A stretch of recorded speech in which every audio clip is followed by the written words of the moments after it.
a sense of community when you're free. Rolling through the mountains, rolling through the valley, rolling through paradise with me.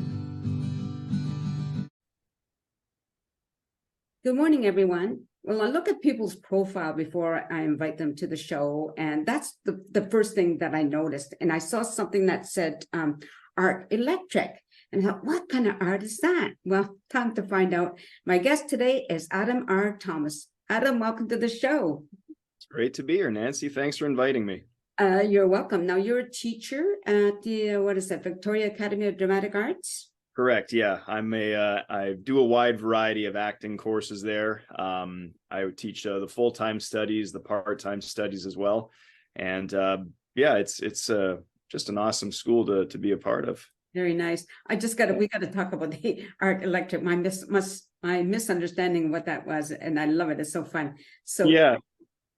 I guess you thought that it was something to do with electric art, but it basically ART is my initials, Adam Richard Thomas. Okay. And I decided about 10 years ago to go back to school because I've started a career as an actor about 20 years ago, and I've stuck with it since. And it's just a constant roller coaster effect of successful years and not so good years. So I decided to go back to school and get a Red Seal ticket as an electrician, just so I could always have a nice anchor of financial stability. Ended up starting my own company. Kind of blended in the acting with the electrical and called it ART Electric, and that's why my logo has the actor mask with like a lightning bolt shooting through it. Okay. Yeah. I just think I loved it. It's very clever, so I really like that. Thanks. Let's talk about your teaching at in Victoria. So how long have you been doing that? I've been doing that for about 4 years now. Okay. Yeah. So you must have students that like absolutely stand out. Yes, for sure. There are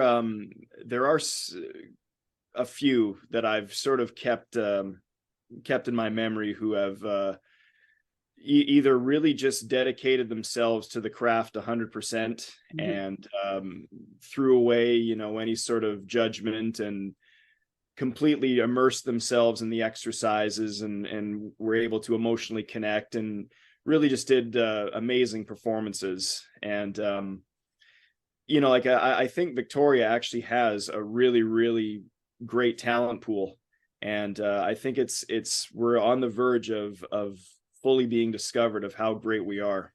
Nice. Yeah. This excuse me, is this for a stage or No, this is more for film and TV. So there are schools that are dedicated to more of the theater in Victoria, but this one is the school for mostly film and TV acting. Right. Okay. Because I know there's a really big difference, right? For stage, you need to be able to have that kind of voice that's going to project. Correct. Yeah. Yeah. It's all the same, with structure and performance, but you need to make sure that the person on the far back of the theater needs to hear your voice. So everything is just slightly amplified. Right. So what made you decide to teach dramatic art? I love acting. It is really my passion. And I love teaching. My mom was a teacher. And, I really respect everything that teachers do, regardless of what field they specialize in. Yeah. But I think there's just sort of a real gratification that I get when I see an actor kind of have that, aha moment or a discovery about themselves or about the character. And it's just, it's almost it's an awakening inside of them that I really get energized about. And I love seeing that in the whole process of teaching acting. Okay, right. So how are you balancing your own acting, the teaching of the arts, and being an electrician? It's a lot. I juggle so many balls. I'm also a father of 2 boys. I'm a husband. It's just I think it's just really understanding what my limits are and not trying to push myself too far in one direction. and really just sort of keeping a very, very tight timetable in my day. Okay. But so far, so good. I've also got a really great support network of people who can help me as well. My father actually is a second-year electrical apprentice, Mm. so anytime I'm needed for acting, he can jump in and help me with the work. And there's a lot of other actors here that have either come from Vancouver or have come from Ontario to live in Victoria that I call on to sub in for a course if I need to. So I built a really nice support system of people just to help. Very good. Yeah. Now, when it comes to film and TV, I would think most of that is still being done in Vancouver, right? Correct. Yeah, it's Vancouver is always going to be the hot spot in the West Coast for film. But since the pandemic, Victoria is on the verge of being incredibly huge Okay. for film and TV. Like there's a Hallmark especially films a lot in Victoria. We have some of the nicest locations here, and it doesn't take 45 minutes to drive between sets. Things are a little cheaper, and already, you know, like there's several sound studios, one in the Camosun College Interurban, another one out by Mill Bay, another one in Langford that's going to start to be developed very soon. So I mean, Victoria is anticipating to be massive for film and TV. Very nice. Yeah. I wish they'd do something like, I live in Chilliwack, right? So I wish they would do something in the Fraser Valley like that, because it's the same thing, you know, not everybody wants to or has the time to drive into Vancouver all the time, right?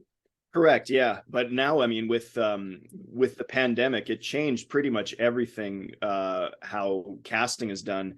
Everything is now done through self-tape. Right. So, you know, the benefit of actors who live in Chilliwack or Hope or, you know, even as far as, you know, just anywhere up the mainland or even on the island, everything is now submitted digitally. So these actors don't actually have to travel into the main city to do their auditions anymore. It can all be done through a studio at home or a professional studio. Right. Well, it makes sense. Yeah, it makes sense. I'm just thinking about doing this, you know, at one time, all the guests were in person, right? Yeah, that's right. Yeah. But now I Yeah. have the opportunity of interviewing anybody, no matter where they are across the world, which is something I Exactly. absolutely enjoy. Yeah. So now, for your own personal career, what are some of the things, acting career, what are some of the things you performed in? I've been in a lot of the TV shows that are done in Vancouver. Let's see, I've been in Supergirl, Stargate. You know, if movies, I do quite a few Hallmark movies. If you look on if you have IMDb, you can look at Adam R. Thomas. You can see what I've done. But I've definitely had you know, a career of just the peaks and valleys. Yeah, you know, yeah. so I've you know, it would be nice to finally get a role where I'm a series regular or something like that. But you know, that's the beauty of acting. It can happen at any time, at any age. You know, Yeah, it's that's for sure. I agree. right. It's a marathon, not a sprint. So do you have anything coming up career-wise? Unfortunately, not right now. As far as acting goes, I'm kind of working on my own material. I like to write. I'm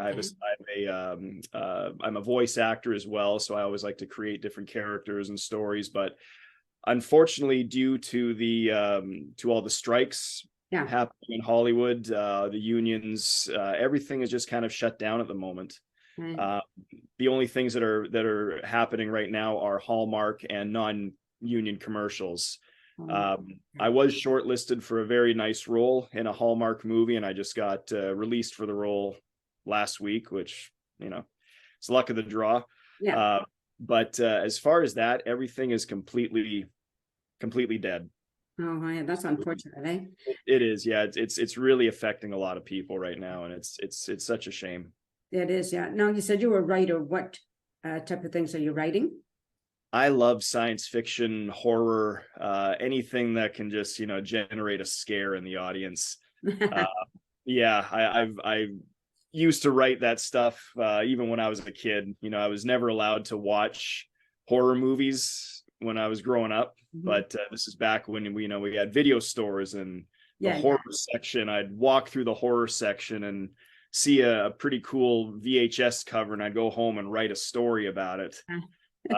So that's just sort of where the writing came from. But horror and science fiction, that's my stuff. Right. I was one of these mothers that let my kids watch anything, but they were with me, you know. So that's right. Yeah, as long as you're there to, don't watch this part, you know, and shield their eyes or whatever. And I can never understand parents not letting their children see. I mean, I can understand adult movies. You don't let them see that.